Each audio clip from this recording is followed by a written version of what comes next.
प्राचीन भारतीय इतिहास में मौर्य काल का विशेष महत्व है। इस दौरान इन्होंने एक व्यापक साम्राज्य की स्थापना की जिसमें उत्तर प्रदेश भी शामिल था। आज के इस वीडियो में हम उत्तर प्रदेश में मौर्य काल को समझेंगे और इसके प्रमुख विशेषताओं पे और उत्तर प्रदेश के प्रमुख स्थलों पर चर्चा करेंगे। नमस्कार, मैं कुणाल आप सभी का संस्कृति पीसीएस यूट्यूब चैनल पर स्वागत करता हूँ। चलिए इस क्रम में आगे बढ़ते हुए देखते हैं कि किस प्रकार का प्रश्न हमसे इस खंड से पूछे जाने की संभावना है।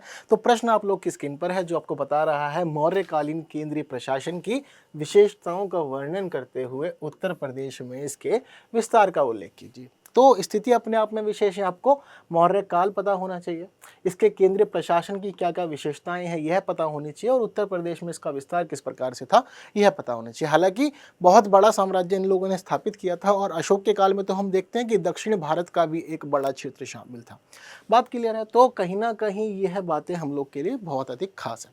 तो चलिए इस प्रश्न के उत्तर को जानने के लिए आज के इस वीडियो को देखते हैं और अंत तक देखते हैं। ठीक है, तो चलिए आगे बढ़ते हैं। हमें यहाँ पता लग रहा है कि मौर्य काल की जो स्थापना है यह चंद्रगुप्त मौर्य ने की थी और इस साम्राज्य की स्थापना करते हुए इन्होंने 321 ईसा पूर्व से 297 ईसा पूर्व तक शासन किया। हालांकि एक खास बात हमें और पता लगती है कि इनके जो पिता थे, चंद्रगुप्त मौर्य के पिता ने रामग्राम के निकट मौर्य राज्य की स्थापना की थी। तो यानी कि हम लोग पढ़ रहे थे पीछे भी महाजनपदों में कि किस प्रकार मौर्य राज्य का विशेष महत्व था, मैंने आप लोग को बताया था। तो हमें ये बात पता लग रही है कि इसकी जो स्थापना थी यह चंद्रगुप्त मौर्य के पिता ने ही की थी। यहाँ पर हमें यह भी पता लगता है कि इनके द्वारा जो राज्य स्थापित किया गया था उसकी राजधानी पिपलीवन थी, जो हमें आज के गोरखपुर क्षेत्र के बारे में बताती है। यानी कि आज जहाँ पे गोरखपुर है वहीं पिपलीवन हुआ करता था उस समय। बात क्लियर? चलिए तो इसी संबंध में हम लोग आगे जानते हैं। तो हमें यहाँ पर यह भी पता लगता है कि इन्होंने जो साम्राज्य स्थापित किया था यह चाणक्य यानी कि आचार्य चाणक्य, जिन्हें हम लोग कौटिल्य के नाम से भी जानते हैं, उनकी ही सहायता से स्थापित किया था। पता लगता है कि उस समय जो शासक हुआ करते थे घनानंद, तो घनानंद ने चाणक्य को अपमानित किया था। ये एक लंबी कहानी है, हम लोग हमेशा से इसको देखेंगे पढ़ेंगे। यदि आप किसी भी किताब को पढ़ते हैं तो पता लगता है कि घनानंद ने अपने दरबार में चाणक्य की इंसल्ट की थी और उसी अपमान का बदला लेने की जो ज्वाला थी उनके हृदय में जल रही थी और अपना प्रतिशोध लेने के लिए उन्होंने चंद्रगुप्त मौर्य को तैयार किया, पूरा कौशल प्रशिक्षण दिया और उसके बाद अंत में जब उन्होंने घनानंद के साम्राज्य पर हमला किया था, आक्रमण किया था, तो वह उनके सामने नहीं टिक पाया। तो बताते हैं कि ये प्रतिस्थापित किया था इन्होंने घनानंद के मगध को किया था, जिसके बाद मगध का सम्राट चंद्रगुप्त मौर्य हो गए थे। बात क्लियर है? ओके। इसी क्रम में हमें यह भी पता लगता है कि जिस समय चंद्रगुप्त मौर्य ने अपना साम्राज्य स्थापित किया तो उस समय के बड़े बड़े महाजनपद भी इन्होंने अपने साम्राज्य में शामिल कर लिए थे, जिसमें कौशल, काशी, पांचाल इत्यादि इत्यादि कई महाजनपद शामिल हो गए थे। ठीक, क्योंकि इनका शौर्य पराक्रम अपने आप में विशेष था। हम एक नए युग का आरंभ देखते हैं मौर्य काल में आकर के। हमें मौर्य काल के बारे में एक बात और पता लगती है कि चंद्रगुप्त मौर्य का एक ताम्रपत्र अभिलेख है। कहाँ से मिला है? तो बताते हैं कि गोरखपुर के दक्षिणी भाग में सोहगौरा से यह मिला है हमारे को। ठीक, तो इसमें कुछ खास बातों का उल्लेख किया गया है इस काल की, जो हमें कुछ नई जानकारी दे रहा है। हमें पता लग रहा है कि यह जो ताम्रपत्र अभिलेख है, पहली बात तो इसको प्राकृतिक भाषा में लिखा गया है और इसकी जो लिपि है यह ब्राह्मी है। क्योंकि हम लोग जिस समय को समझ रहे हैं, हमें एक खास बात पता लगी थी कि यहाँ पर लोगों को समझने जानने में सहजता के लिए अलग अलग भाषाओं का प्रयोग किया। तो हमने देखा था कि गौतम बुद्ध ने अपने उपदेश देने के लिए पाली का प्रयोग किया था। तो इसी प्रकार देख रहे हैं कि जन सामान्य तक संदेश पहुंचाने के लिए इन्होंने प्राकृत भाषा का प्रयोग किया है, जिसकी लिपि ब्राह्मी है। इंपॉर्टेंट फैक्ट है, नोट कर लीजिए। हमें यहाँ पर यह भी पता लग रहा है कि यह जो ताम्रपत्र अभिलेख है इसमें एक अकाल का उल्लेख किया गया है और बताया गया है कि जब अकाल आया था मौर्य काल में तो उस समय चंद्रगुप्त मौर्य के द्वारा 3 कोठार बनवाए गए थे। किसके? अन्न के। यानी कि बड़े बड़े भंडार स्थापित किए थे इन्होंने, ताकि अगर दोबारा ऐसी स्थिति उत्पन्न हो तो अकाल का सामना किया जा सके और जो भी इनकी प्रजा है उसे अन्न जल की कोई परेशानी ना हो। जल की परेशानी जनरली नहीं हुआ करती थी क्योंकि नदियों के पास ही राज्यों को स्थापित किया जाता, लेकिन परेशानी जो होती थी वह मुख्य रूप से अन्न की हुआ करती थी, जिससे बचने के लिए इन कोठारों को स्थापित कर दिया गया था। बात क्लियर है हम लोग को? ओके। तो अब जब हम आगे बढ़ जाते हैं तो हमें कुछ बातें और पता लगती हैं कि जब चंद्रगुप्त मौर्य ने शासन किया तो इसके बाद चीज़ें बदली, नए शासक आए। तो पता लगता है कि चंद्रगुप्त मौर्य के बाद जो टेन्योर है वह बिंदुसार का शुरू होता है और बिंदुसार के बाद आते हैं अशोक। अशोक इतिहास के महान शासक हैं और हम लोग देखते हैं कि भाई इनको देवाना प्रियदर्शी के रूप में भी जाना जाता है, ठीक, यानी कि देवताओं का प्रिय राजा। बात क्लियर है। तो दोनों के जो काल हैं वह भी हम लोग के सामने, जैसे कि बिंदुसार का जो शासनकाल है यह 298 ईसा पूर्व से 273 ईसा पूर्व और अशोक का शासनकाल 273 ईसा पूर्व से 236 ईसा पूर्व, एक लंबा समय तक इन्होंने शासन किया इस गद्दी पे। तो हमें अब यही बातें समझनी है और इसी के आधार पर बाकी चीज़ों को जानना है कि कैसे अशोक के काल में मौर्य साम्राज्य ने एक नया रूप धारण कर लिया और इस पूरी व्यवस्था में कुछ नई चीज़ों का, नए तत्वों का समावेश हुआ। तो हमें पता लगता है कि अशोक के जीवन का सबसे महत्वपूर्ण जो युद्ध था वह कलिंग का युद्ध था। एक महायुद्ध हुआ था ये, और इस बड़े युद्ध में इन्होंने जब परिणाम देखे तो इनको पता लगा कि दोनों ही सेनाओं के बहुत सारे लोग मारे गए हैं, जानवर मारे गए हैं जिनका युद्ध में प्रयोग किया गया था। तो उसके बाद बताते हैं कि अशोक ने युद्ध तो जीत लिया था, लेकिन उसके बावजूद अशोक का हृदय परिवर्तन हो गया था। इन्होंने सोचा कि यह सब कुछ ठीक नहीं है, क्यों ही युद्ध लड़ना है, क्या ही ज़रूरत है। हालांकि इसका अगर हम दूसरा एस्पेक्ट समझते हैं तो हमें यह भी पता लगता है कि अशोक के अधीन भारत का एक बहुत बड़ा क्षेत्र था और जनरली लोग युद्ध नहीं करना उचित समझते थे अशोक से, क्योंकि वह जानते थे अशोक के पराक्रम और शौर्य के बारे में। तो कहीं अगर अशोक का मन हुआ तो कहीं जाके आक्रमण कर दिया, जैसे कि कलिंग का युद्ध हम लोगों ने देखा। लेकिन जनरली लोग डरा करते थे और हमला नहीं करते थे, अशोक के सामने नहीं हुआ करते थे वह खड़े। तो इसी क्रम में पता लगता है कि इनके जीवन का जो महत्वपूर्ण युद्ध था वह कलिंग युद्ध था। हालांकि इस युद्ध का बताते हैं कि इन्होंने तलवार का त्याग करने की सोच ली थी।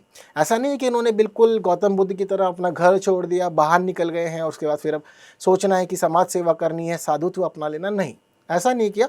ये अपने पद पर रहे, राजा रहे ये, लेकिन इन्होंने जो प्रण लिया था उन्होंने यह किया कि मैं युद्ध नहीं लड़ूंगा और मैं किसी प्रकार से इस प्रकार इतना बड़े नरसंहार के लिए दोबारा जिम्मेदार नहीं बनना चाहता। इन्होंने एक नई पॉलिसी अपनाई अपने जीवन में, जिसको हम लोग अशोक के धम्म के रूप में जानते हैं। इन्होंने धम्म विजय किया। धम्म मतलब धर्म विजय की नीति अपनाई इन्होंने, ठीक। तो पहले क्या हुआ करता था, अब साम्राज्य विजय करते थे, राज्य विजय किया करते थे, पर यहाँ पर धार्मिक मूल्यों की इन्होंने विजय को आगे बढ़ाया। और इनके जो मूल्य थे हमें आपको बताएं तो यह मूल्य मुख्य रूप से बौद्ध धर्म से संबंधित थे। जो भी बातें बौद्ध धर्म की थी, क्योंकि हमें पता लगता है कि अशोक बौद्ध हो गए थे और उसके बाद इन्होंने जो भी बातें सीखी जानी गौतम बुद्ध के माध्यम से, उन बातों को इन्होंने आगे बढ़ाया, ठीक है। तो इन्होंने कैसे आगे बढ़ा, हमें पता लगता है कि इन्होंने अनेक स्तंभ भारत में स्थापित किए। पूरे भारत में अलग अलग जगह इनके स्तंभ लेख हैं और इसके अलावा ताम्रपत्र लेख, गुहा लेख हमें देखने को मिलते हैं जिसमें अशोक के काल की बातें लिखी हुई। उस समय जो ये स्तंभ लेख स्थापित किए जाते थे ये मुख्य रूप से शासन के संदेश देने के लिए स्थापित किए जाते थे। इसमें राजा जो भी बात जनता तक पहुंचाना चाहता था उन बातों को वहाँ पे लिखवा दिया जाता था। और यह सारे के सारे लेख जो हैं यह बहुत जर्नल भाषाओं में, पाली प्राकृत भाषा का प्रयोग किया गया इसमें, ताकि कोई भी व्यक्ति बहुत अच्छे से चीज़ों को समझ ले, वह जान जाए कि वह किसके अधीन है, कौन राजा है और राजा की नीतियाँ क्या हैं और वह अपनी जनता के बारे में क्या सोचता है। हर एक बात, उसकी क्या है रिलीजियस आइडियोलॉजी, उसकी क्या इकोनॉमिक आइडियोलॉजी, उसकी क्या पब्लिक पॉलिसीज है, हर एक चीज़ उन्होंने अपने स्तंभ लेखों में लिखवा दी थी, ठीक है। इतनी बात क्लियर है आप लोग को, ओके। तो हमें पता लगता है कि कलिंग विजय के बाद बौद्ध धर्म को इन लोगों ने अपना लिया और उसके बाद इसके प्रचार प्रसार के लिए ये आगे बढ़े थे, ठीक है। बताते हैं कि उसके बाद में कि इन्होंने तत्काल में 40 से अधिक शिलालेख और स्तंभ लेख खुदवाए। क्यों? क्योंकि ये शुरुआत से चाहते थे कि सभी लोग इस बात को जाने कि अब युद्ध नहीं होगा और सबको मिलजुल के प्यार मोहब्बत से अपने साथ में रहना है। इसकी जनकल्याणकारी जो नीतियां थी वह भी बहुत ज़्यादा व्यापक थी। हमें पता लगता है कि उत्तर प्रदेश में सम्राट अशोक के 5 अभिलेख मिले हैं, यानी कि ऐसे अभिलेख जो अशोक के काल में लिखे गए थे, अशोक के द्वारा खुदवाए गए थे, वह उत्तर प्रदेश में 5 जगहों से मिले हैं। तो ज़रूरी है कि आप लोग को ये बात पता हो, क्योंकि यह एग्जाम में पूछा जा सकता है। तो कौन कौन से वह 5 अभिलेख हैं आप लोग के सामने हैं। हमें पता लग रहा है कि इनमें लघु लेख और वृहत लेख दोनों ही शामिल है। लघु शिलालेख, वृहत स्तंभ लेख और लघु स्तंभ लेख। तो यह 5 जो मिले हैं लेख, यह उत्तर प्रदेश में अलग अलग जगह से मिले हैं। कहाँ कहाँ से मिले हैं, कौन कौन से मिले, ज़रा एक बार समझते हैं। तो हमें पता लग रहा है कि भाई अहरोरा कहाँ है, मिर्ज़ापुर में, तो यहाँ से एक लघु शिलालेख मिला है। मेरठ से एक वृहत स्तंभ लेख मिला है। प्रयाग से मिला है वृहत स्तंभ लेख। सारनाथ से लघु स्तंभ लेख और कौशाम्बी से भी लघु स्तंभ लेख। तो यह अलग अलग लेख मिले हैं। आपको पता होना चाहिए क्योंकि एग्ज़ाम यूपी का है। आप लोग यूपी स्पेशल समझ रहे हैं, तो यदि आप अपने स्पेशल एग्जाम में यूपी की बातें नहीं लिखेंगे तो एग्जामिनर को मज़ा नहीं आने वाला है। तो ज़रूरी है कि आप लोग इन बातों को खास तौर पे अपने एग्जाम शीट में हाईलाइट करके आए, ताकि एग्जामिनर बिना किसी खास परेशानी के आपको अच्छे अंक दे। बात समझ रहे हैं? ठीक है, तो अब आगे बढ़ते हैं। अब जानते हैं कि यह जो लेख मिले हैं, इन लेखों की क्या क्या खास बातें हैं जो आपको जाननी ज़रूरी है। तो यहाँ हमें पता लगता है कि इन लेखों के अंदर भाषा जो है वह प्राकृत यूज़ की गई है, जिसकी लिपि ब्राह्मी है। ठीक है, बताते हैं कि इन स्तंभ लेखों को बनवाने के लिए जो पत्थर लाया जाता था, कहाँ से लाते थे? मथुरा और चुनार से लाते थे। बताया जा रहा है कि यहाँ की पहाड़ियों से लाल बलुआ पत्थर को लाया जाता था, जिनके माध्यम से इन स्तंभ लेखों को, व्रत लेखों को तैयार किया जाता था। बताते हैं कि जो मेरठ स्तंभ लेख है, उसको फिरोज शाह तुगलक बाद में दिल्ली लेकर आ गया था। ठीक है, कहाँ था ये? मेरठ में था, वहाँ से ये मिला। लेकिन बाद में जब शासनकाल बदलता है, मध्यकालीन इतिहास आ जाता है, तो फिरोज शाह तुगलक को यह लेख बहुत अधिक पसंद आया, जिसके बाद इसने इसको लाकर दिल्ली में स्थापित कर दिया। ठीक, ये भी एक इंटरेस्टिंग फैक्ट है आप लोग के लिए। हमें पता लगता है कि सारनाथ का जो स्तंभ लेख है, उसमें एक सिंह शीर्ष भी मिला था। ठीक है, ये बात ज़रूरी है और बहुत खास है अपने आप में। बताते हैं कि सारनाथ का जो यह स्तंभ लेख है, इसका जो सिंह शीर्ष है, सिंह शीर्ष का मतलब वही शीर्ष जिसमें हम लोग देखते हैं कि शेर खड़ा होता है और दहाड़ रहा होता है, उसका मुंह ओपन होता है और 4 शेर एक साथ पीठ से पीठ मिलाए हुए खड़े होते हैं। आप उसको जिस भी तरफ से देखें, आपको सिंह का फ्रंट साइड ही देखने को मिलता है। तो हमें इससे पता लगता है कि चारों दिशाओं में एक एक फेस के आधार पर इस एम्बल को तैयार किया गया था, जो आज भारत का राजकीय चिन्ह है। ठीक है, तो आपसे यह बात कहीं भी पूछी जा सकती है। इंपॉर्टेंट फैक्ट इस भी लिए है क्योंकि यह आप लोगों से यूपी के प्री एग्जाम में भी पूछा जा सकता है, और आप में से बहुत लोग ऐसे होंगे जो यूपी के साथ साथ यूपीएससी का एग्जाम भी दे रहे हैं, तो ये बात आपसे वहाँ भी किसी भी स्टेटमेंट के रूप में पूछी जा सकती है, जो आपको पता होना ज़रूरी है कि कैसे यह जो लायन एम्बल है ये हमारे राज्य के चिन्ह के रूप में स्थापित हुआ और इसकी हिस्ट्री क्या है, कहाँ मिला, वगैरह वगैरह, ये बातें आपसे पूछी जा सकती हैं। ठीक है, यहाँ पर ये भी बताते हैं कि जो अशोक के अभिलेख हैं, उनकी जो खोज थी यह 1750 ईस्वी में ही कर ली गई थी। बता लग रहा है कि 1750 ईस्वी कितना पुराना काल है, यानी कि 1757 में तो अंग्रेज़ों ने बैटल ऑफ प्लासी लड़ा था, यानी कि उससे पहले ही खोज कर ली गई थी। किसने की थी? टी पैचलर नाम था व्यक्ति का, जिन्होंने इसकी खोज कर ली थी। हालांकि इनको खोज के अलावा बहुत अधिक सफलता नहीं मिली। बताते हैं कि यह इन अभिलेखों को, शिलालेखों को पढ़ने में सफल नहीं हो पाए थे। सफल कौन हुए? तो बताते हैं कि 1837 में एक और व्यक्ति थे जिनका नाम जेम्स प्रिंसेप है। अगर आप एनसीईआरटी देखेंगे या कोई और बुक देखेंगे, आपको इनका नाम पढ़ने को ना मिले, ऐसा हो ही नहीं सकता। जेम्स प्रिंसेप का मेंशन हर जगह किया गया। बताते हैं कि 1837 में यही वे व्यक्ति थे जिन्होंने इन अभिलेखों को डिकोड किया और बताया कि वास्तव में अशोक अपनी प्रजा से किस प्रकार बातें करते थे, उनके लिए क्या संदेश दिया करते थे। ठीक है, यहाँ हम लोग को यह भी पता लग रहा है कि मौर्य सम्राट अशोक ने उत्तर प्रदेश में अनेक स्तूप भी बनवाए। हमें कहानियों में पता लगता है, हमने बातें जानी है, समझी है। पिछली वीडियोस में जब मैंने आपको स्तूप पढ़ाए थे या वास्तुकला हम लोग पढ़ रहे, तो पता लग रहा था कि किस प्रकार अशोक उत्तर प्रदेश संबंधित है, मौर्य के अलग अलग शासक उत्तर प्रदेश से संबंधित है और इन्होंने कैसे कैसे कार्य किए। तो उन्हीं कार्यों में से एक कार्य यह भी है कि इन्होंने अनेक स्तूप बनवाए।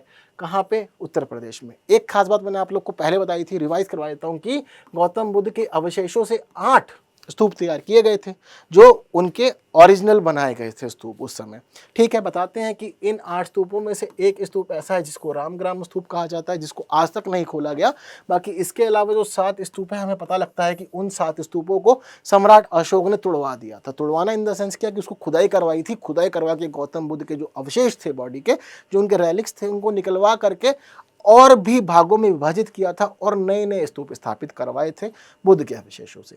ठीक है, हालांकि एक वो नहीं खोल पाए थे। बताते हैं कि उसको नागों के द्वारा संरक्षण दिया गया था। ठीक है, तो 7 को इन्होंने खुदवाया, यहाँ से जो अवशेष मिले उनके माध्यम से फिर अनेकों अनेक स्तूप जहाँ भी जितना संभव हो पाया अशोक ने बनवाए थे। तो उत्तर प्रदेश में पता लगता है कि धमेक चौखंडी स्तूप जो है ये अशोक ने ही बनवाए थे और इसी प्रकार से अवशेषों को निकलवा के बनवाया गया था।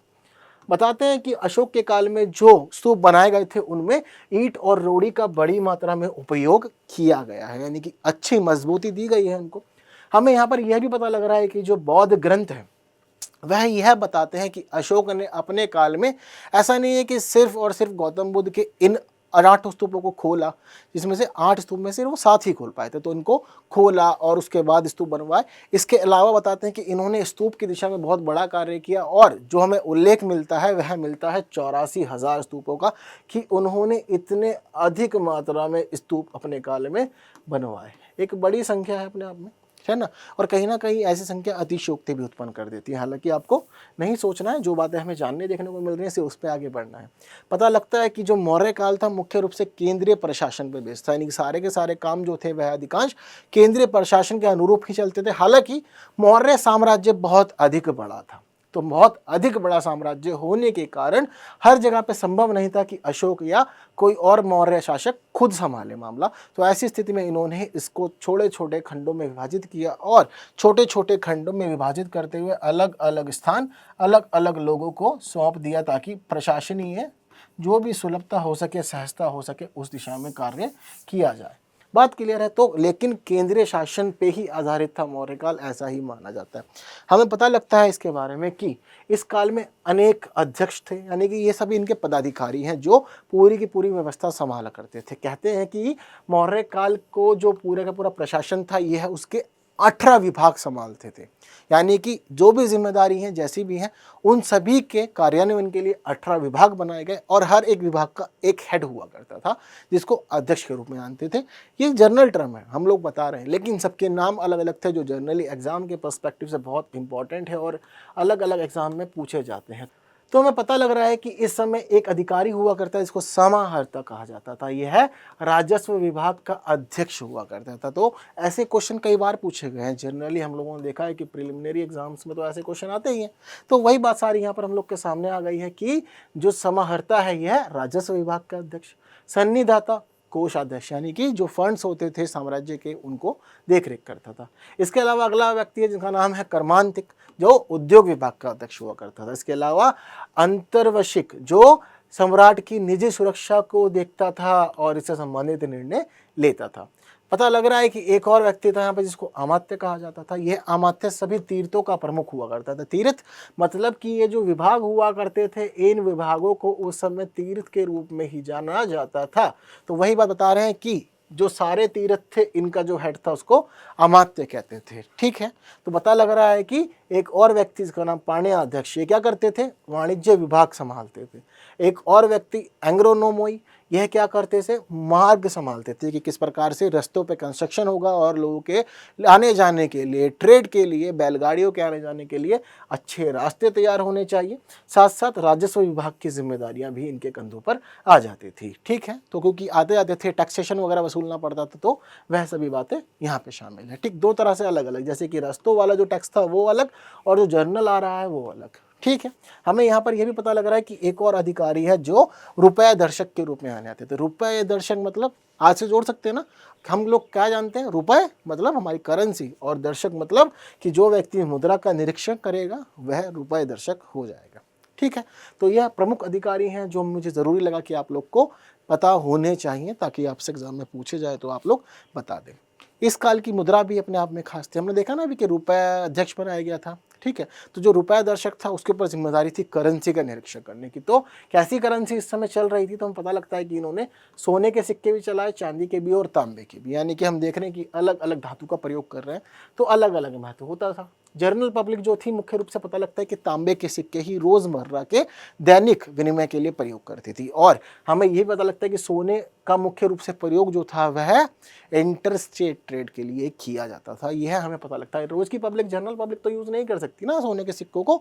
तो ऐसी स्थिति में आपको जा रहे हो, आपको क्या चाहिए, आपको चाहिए 2 किलो गेहूं या 2 किलो आटा चाहिए आपको, आप जा रहे हैं, आप सोने का बिस्कुट निकाल दिया, या जो करेंसी, एक सोने की करेंसी निकाल दिया, आप दे रहे हैं उसको।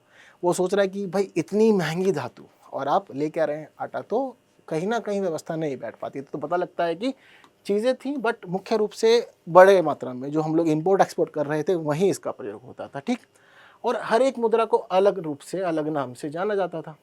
जैसे कि बताते हैं कि जो सोने की मुद्रा हुआ करती थी उसको ये लोग निष्क कहते थे या सुवर्ण के रूप में जानते थे। जैसे हम लोग क्या बोलते हैं, रुपया बोलते हैं ना, ठीक उसी प्रकार उन्होंने सोने के सिक्कों को निष्क नाम दे रखा था, इसको स्वर्ण के रूप में जानते थे। जो चांदी की करेंसी हुआ करती थी उसको ये बोलते थे कार्षापण या धरण। इसके अलावा तांबे की जो करेंसी थी उसको ये लोग माशक कहा करते थे, और एक और करेंसी जो छोटे तांबे से बनती थी उसको ये लोग काकड़ी कहा करते थे। तो ये इस काल की करेंसी के अलग अलग नाम है। बात क्लियर है सभी को?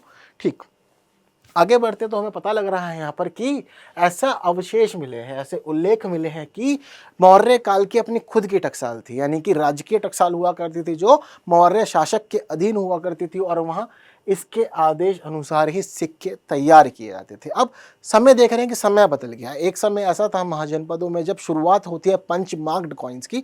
अब इस काल में हम देखेंगे कि धीरे धीरे पंच मार्क्ड कॉइन से हम लोग अब आगे बढ़ेंगे। हमें सिक्कों पर अब देवी देवताओं की आकृति गुप्त काल से देखने को मिल जाएगी। इसके अलावा कहीं पे वीणा देखने को मिलेगी, कहीं हमें सम्राटों के नाम देखने को मिलेंगे। अशोक के सिक्कों में पता लगता है कि बहुत जगह पे अशोक के नाम लिखे मिले हैं, या फिर देवानंद पियदस्सी ऐसा भी लिखा जाता था। तो काल का समय लिख देते हैं, जनरली नाम लिख देते हैं, जिससे आइडेंटिफाई हो जाता है कि किस काल की यह करेंसी है। तो बता रहे हैं कि इनकी अपनी टकसाल थी। अब राजकीय टकसाल है तो राजकीय कार्यों में उसका प्रयोग किया जाएगा। टकसाल का जो प्रमुख है उसका नाम लक्षणाध्यक्ष, नोट डाउन कर लीजिए। ठीक है, तो इस पे जिम्मेदारी है। मुद्रा का निरीक्षण कौन कर रहा था? रुपए दर्शक, यह जिम्मेदारी इसके पास। तो इनका अपना एक फाइनेंशियल ईयर हुआ करता था। हमें पता लगता है आज भी ना कि हमारा अपना भी एक फाइनेंशियल ईयर है। क्या होता है? 1 अप्रैल से 31 मार्च तक का हमारा फाइनेंशियल ईयर होता है। तो ठीक उसी प्रकार मौर्य काल का भी अपना खुद का एक फाइनेंशियल ईयर हुआ करता था, जिसके आधार पर पूरी व्यवस्था चलती थी, और जो भी प्रशासनिक कार्य हुआ करते थे उसी आधार पर बढ़ाए जाते थे, किए जाते थे। तो बताते हैं कि इनका जो फाइनेंशियल ईयर था ये आषाढ़ के महीने में शुरू हो जाता था। कब से? तो बता रहे हैं कि जुलाई महीने में शुरुआत होती थी इनके फाइनेंशियल ईयर की। तो इनका फाइनेंशियल ईयर जुलाई टू जून हुआ करता था। बात क्लियर है आप लोग को? तो यह है इसके फाइनेंशियल ईयर की बात। ठीक, हमें आगे यहाँ पे ये पता लग रहा है कि इस काल की जो सामाजिक स्थिति कुछ अलग होगी, यानी कि हर काल में सामाजिक स्थिति बदल जाती है, आर्थिक स्थिति बदल जाती है, प्रशासनिक स्थिति बदल जाती है। तो मौर्यकालीन सामाजिक स्थिति में कुछ तो अलग होगा। क्या क्या अलग है समझते हैं। हालांकि पिछला पैटर्न आप लोग को नहीं भूलना, याद रखना है। क्यों? क्योंकि हमें पता लगता था कि उत्तर वैदिक काल से वर्ण व्यवस्था शुरू हो गई थी। अब जब उत्तर वैदिक काल में वर्ण व्यवस्था आ गई तो हम देखते हैं कि ब्राह्मणों का प्रभुत्व स्थापित हुआ, जिसके बाद उनके अनुरूप ही पूरी व्यवस्था चली। शूद्रों को सबसे निचला स्थान मिला, वैश्यों के हिस्से में आया व्यापार करना, क्षत्रियों के हिस्से में आया सुरक्षा करनी थी। बात क्लियर है? तो कहीं ना कहीं वही सब सिस्टम हमें अब दिखते रहेंगे हर जगह पे, और वही चीज़ें सभी चीज़ों को आगे जन्म देगी। तो पता लग रहा है कि जो मौर्यकालीन समाज था उसकी वास्तविक संरचना कौटिल्य की अर्थशास्त्र एवं मेगास्थनीज की इंडिका से प्राप्त होती है। यानी कि किस प्रकार की पूरी व्यवस्था थी, यह इन दोनों ही पुस्तकों में देखने को मिलती है। यह मौर्य काल के प्रमुख स्रोत है, कौटिल्य की अर्थशास्त्र। लेकिन यह बुक इकोनॉमिक की नहीं है, ठीक है ना। हम लोग जनरली लिखते हैं ना कि इकोनॉमिक्स को अर्थशास्त्र बोलते हैं, लेकिन उसकी बात यहाँ नहीं हो रही है। यहाँ जो बात हुई है इस अर्थशास्त्र में, यह बात हो रखी है पॉलिटी की। बात क्लियर है? ओके। इसी प्रकार मेगास्थनीज की इंडिका अपने आप में महत्वपूर्ण है, क्योंकि यह हमें मौर्य काल की बहुत व्यापक जानकारी देती है। पता लग रहा है कि इस काल की जो पूरी सामाजिक स्थिति थी यह वर्ण व्यवस्था पर ही आधारित थी, उसी के आधार पर सारा काम चल रहा था।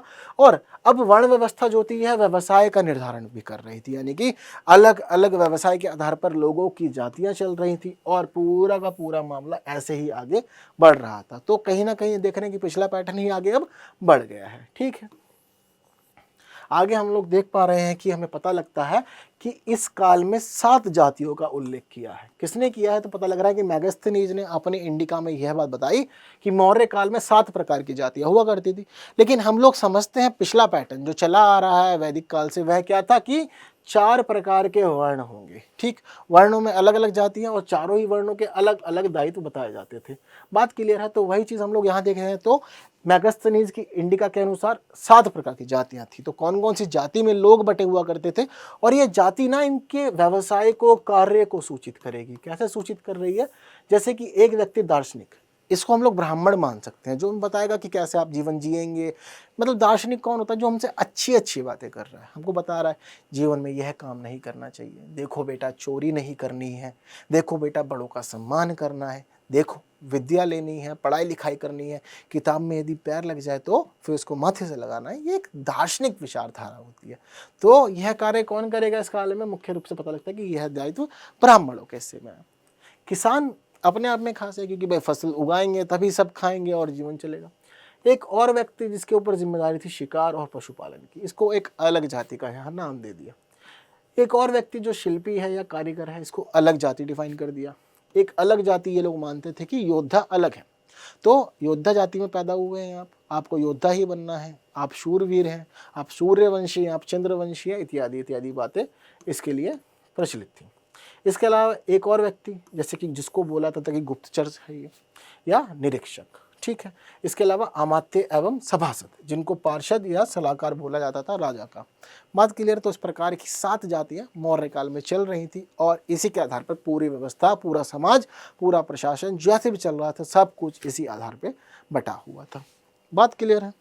तो हम लोग आगे बढ़ते हैं। हमें यहाँ पर यह भी पता लगता है कि समाज में ब्राह्मणों का प्रमुख स्थान था। मैंने कहा है कि आप लोग को पिछला वर्ण व्यवस्था बिल्कुल नहीं भूलना है, और जो पैटर्न चला आ रहा था वर्ण व्यवस्था का, यह बरकरार रहेगा। ऐसा थोड़ी है कि मतलब आप देखेंगे कि 100 साल में यदि कोई नया साम्राज्य आया, नया राजवंश आया, तो पिछले पैटर्न को बिल्कुल ही ध्वस्त कर देगा। नहीं, हमें पता लगता है कि इतिहास हमेशा अवशेषों पे बनेगा, अस्थियों पे ही बनेगा, और जो पिछले काल की, पिछले समाज की, पिछली संस्कृति के जो भी अवशेष हैं, उसकी जो अस्थियां हैं, उन्हीं अस्थियों के ऊपर अब एक नया आधार तैयार हो जाएगा। लेकिन पुराना वाला पूरी तरह से खत्म नहीं हुआ, क्योंकि आधार तो वही है ना। अब उसके ऊपर एक नई व्यवस्था स्थापित करने का कार्य चल रहा है, जो हम यहाँ देख रहे हैं। ठीक, तो पिछली वाला पैटर्न बना हुआ है लगातार।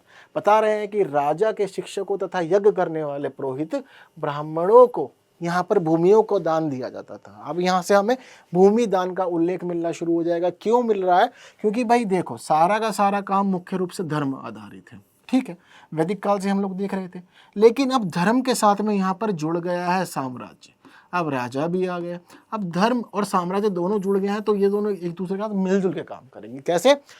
जो ब्राह्मण होगा वह राजा को सलाह भी देगा, न्याय करने में मदद करेगा, और वो बताएगा कि समाज में किस व्यक्ति को कैसे ट्रीट करना है। अगर कोई शूद्र है तो यह दुष्ट है, कोई ब्राह्मण है, क्षत्रिय है तो अच्छा आदमी है। तो यह बातें ब्राह्मण या धर्म ही अब राजा को सिखाता चलेगा, और यही इसका पथ प्रदर्शित करेगा।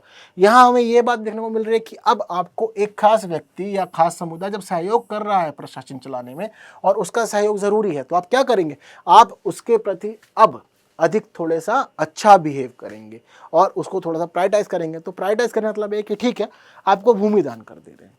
अब भूमि दान का 2 अर्थ है। पहली बात तो पॉपुलेशन कम है, तो लैंड बहुत ज़्यादा है साम्राज्य के पास में, तो इसी वजह सोचते थे कि लैंड दे दो, बाद में देखा जाएगा। साम्राज्य व्यवस्था है, राजा महाराजा है, राजतंत्र चल रहा है, मन करेगा दोबारा कब्जा लेंगे जरूरत पड़ी तो। लेकिन अभी सभी को खुश करने के लिए अगर पैसा खर्च करेंगे तो क्या होगा? जो हमारा कोष है वह कोष धीरे धीरे एम्प्टी होता जाएगा और बाद में परेशानी होगी। ठीक, तो ऐसी स्थिति में क्या करते हैं? ब्राह्मणों को खुश भी रखना है, सहयोग भी लेना है, तो भूमि दान दे देते हैं। भूमि इनके पास जाएगी, ये लोग खुश रहेंगे, सपोर्ट देते रहेंगे, और हमारा जो फंड है वह भी बरकरार रहेगा, इसकी जरूरत नहीं पड़ेगी। ठीक, हालांकि इस भूमि की एक खास बात यह होती थी कि भाई अब इनसे टैक्स नहीं लेते थे। कहते थे कि ठीक है, आप ब्राह्मण हैं, आप लोगों का जीवन चला रहे हैं, उनका संचालक हैं, आप उनको आदर्श सिखा रहे हैं, तो आप इसके ऊपर कोई भी टैक्स नहीं देंगे, क्योंकि और ये दान की भूमि भी है, तो मतलब नहीं बनता था। बात क्लियर है। और जो भी भूमि यहाँ पे दान के रूप में दी जाती थी, बताते हैं कि उसको ब्रह्मदेह के रूप में जाना जाता था। जितने भी हमें साहित्यिक स्रोत मिले हैं या जो भी हमें अभिलेख मिला है, वह यही बताते हैं कि ब्रह्मदेह दिया गया, यानी कि ब्रह्म मतलब ब्राह्मण, उनको देह यानी कि दान दिया गया था। किसका? भूमि का। इसे हमें पता लगता है कि भूमि कर मुक्त थी। हालांकि इस काल में महिलाओं की स्थिति में कुछ परिवर्तन हो गया था। अब पिछली स्थिति की तुलना में महिलाओं की कंडीशन अब बदल जाएगी। कैसे कैसे बदलेगी? बहुत थोड़ी बहुत बदल रही है, ठीक है, बहुत अधिक नहीं बदलेगी। हालांकि महिला जो पिछले काल से चली आ रही थी, महिला तो वही है, लेकिन अब देखते हैं हम लोग कि इनका वर्णों के आधार पर, जातियों के आधार पर विभाजन हो जाएगा। जैसे कि माना जाएगा कि कोई सभ्य घर की, यानी कि कोई उच्च वर्ण की महिला है, तो ऐसी स्थिति में उसको नहीं बोलेंगे कि आप बाहर जाओ, काम करो, व्यापार करो, या किसी भी प्रकार से आप अर्थव्यवस्था में योगदान दो, नहीं कहेंगे। कहेंगे कि ठीक है, जो चल रहा है बढ़िया चल रहा है, और पहले हम लोग धन संपन्न है, तो हमें ज़रूरत नहीं है किसी भी तरह की ऐसे काम करने की। तो ये जो महिलाएं हैं, ये महिलाएं मुख्य रूप से घर में ही रहेंगी, बाहर नहीं जाएंगी, और बाहर के समाज से थोड़ा कट ऑफ हो जाएगा इनका। लेकिन जो निम्न वर्णीय महिलाएं हम लोग देखेंगे, उनकी पता लगता है कि उन्होंने इकोनॉमी के अंदर योगदान देंगी वे लोग, ठीक है, अर्थव्यवस्था में कार्य करेंगी, कृषि में कार्य करेंगी, वह शिल्प भी करेंगी और कताई बुनाई जो भी हो सकते हैं वह सभी काम यहाँ पर निम्न वर्णों की महिलाएं करेंगी। इसके पीछे कई कारण हैं। देखो हम लोग क्या करते हैं, इतिहास पढ़ते हैं, कारण समझना हम लोग भूल जाते हैं, तो पता लग रहा है कि इन लोग को पैसे की जरूरत नहीं है, इनके पुरुष जितना कमा रहे हैं परिवार के लिए पूरा का पूरा पड़ रहा है, इन लोग को उससे अधिक की आवश्यकता नहीं है, अच्छा जीवन जिता रहे हैं, घर बार अच्छा है इनका, ठीक है। लेकिन भाई अब जो निम्न वर्ण वाले हैं, पहली बात तो इन लोग की आर्थिक स्थिति बहुत अच्छी नहीं है, ये लोग पहले ही भाई क्राइसिस से जूझ रहे हैं, पैसा वगैरह कम है, और हम देखते हैं कभी भी कब अकाल पड़ता है तो जो निचला ढर्रा होता है ना समाज का, उसको ये अधिक परेशानी होती है, ऊपर वालों को ज़्यादा परेशानी तो नहीं होती है।